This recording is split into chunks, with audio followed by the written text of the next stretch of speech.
ألف لام را كتاب أحكمت آياته ثم فصلت من لدن حكيم خبير ألا تعبدوا إلا الله إنني لكم منه نذير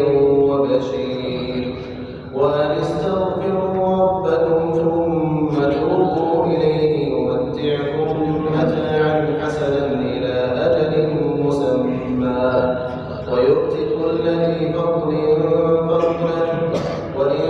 تولوا فإني أخاف عليكم عذاب يوم كبير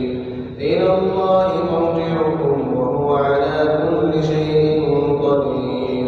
ألا إنهم يثنون صدورهم ليستخفوا منه ألا حين يستغشون ثيابهم يعلم ما يسرون وما يعلنون إنه عليم بذات الصدور وما من دابة في الأرض إلا على الله رزقها ويعلم مستقرها ومستودعها كل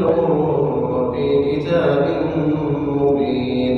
وهو الذي خلق السماوات والأرض في 6 أيام وكان عرشه على الماء ليبلوكم أيكم أحسن عملا ولئن قلت إنكم مبعوثون من بعد الموت ليقولن الذين كفروا إن هذا إلا سحر مبين ولئن أخرنا عنهم العذاب إلى أمة معدودة ليقولن ما يحبسه ألا يوم يأتيهم ليس مصروفا عنهم وحاق بهم ما كانوا به يستهزئون ولئن أذقنا الإنسان منا رحمة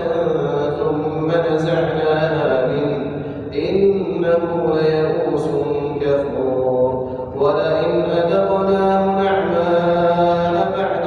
ضراء مسته ليقولن ذهب السيئات عني إنه لفرح فخور إلا الذين صبروا وعملوا الصالحات أولئك لهم مغفرة وأجر كبير فلعلك تارك بعض ما يوحى إليك وضائق به صدرك أن يقولوا لولا أنزل عليه كنز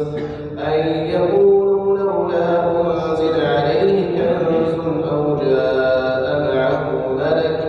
إنما أنت نذير والله على كل شيء وكيل أم يقولون